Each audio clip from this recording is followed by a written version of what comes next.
आपण पाहताय महादूत न्यूज, सत्यासाठी सज्ज, अन्यायाविरुद्ध जागृत। स्थानिक व गुन्हे शाखेची कारवाई, 10 मोटरसायकल जप्त, शिंदखेडा पोलीस स्टेशन हद्दीतील एकास अटक तर एक फरार। धुळे जिल्ह्यातील शिंदखेडा पोलीस स्टेशन हद्दीतील मोटरसायकल चोरी करणाऱ्या एकास अटक, एक फरार असून तिसरा नाबालिक असल्याने बालसुधार गृहात रवानगी करण्यात आली आहे। शिंदखेडा पोलीस ठाण्यात 25 सप्टेंबर रोजी मोटरसायकल चोरीचा गुन्हा दाखल करण्यात आला होता। स्थानिक गुन्हे शाखेचे श्रीराम पवार यांना खबरांकडून मिळालेल्या माहितीनुसार त्यांनी यावेळेस सतर्कता दाखवत दोंडाईचा येथील मुकेश शंकर पवार व त्याचा साथीदार यांच्या मुसक्या आवळल्या। मोटरसायकलीत हे मुलं इतर जिल्ह्यात चोरी करून धुळे जिल्ह्यात विकत असे असं पोलिसांना एकूण 10 मोटरसायकली जप्त केले असून एकास ताब्यात घेतले। एक आरोपी फरार असून तिसरा नाबालिक असल्याने बालसुधार गृहात रवानगी करण्यात आली आहे। ही मुलं इतर जिल्ह्यातील मोटरसायकली चोरी करून धुळे जिल्ह्यातील विविध गावांमध्ये विक्री करत असल्याची माहिती समोर आली आहे। एकास ताब्यात घेऊन अधिक तपास पोलीस करत आहेत। दिनांक 25 सप्टेंबर रोजी शिंदखेडा पोलीस ठाण्याच्या हद्दीतनं एक मोटरसायकल चोरीला गेल्याचा गुन्हा दाखल होता।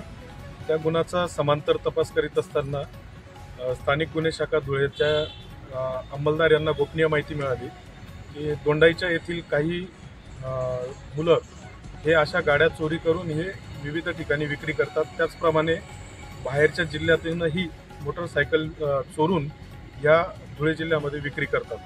त्या अनुषंगाने दोंडाईच्या येथील मुकेश संजय पवार व दोंडाईच्यातील एक विधी संघर्ष बालक असे यांना संशयावरून ताब्यात घेऊन त्यांच्याकडे विचारपूस केली असता त्यांनी मोटरसायकल चोरल्याची कबुली दिलेली आहे। त्यामध्ये त्यांचा साथीदार अजय उर्फ आकाश विजय भिल राहणार निरगुडी शिंदखेडा हा फरार असल्याचे त्यांनी सांगितलेले आहे। त्याचाही शोध घेत आहोत। या तिघही आरोपींनी चांदवड, मालेगाव तसेच धुळे जिल्ह्यातील शिंदखेडा, दोंडाईच्या या ठिकाणाहून मोटरसायकल चोरी केल्याची कबुली दिलेली आहे।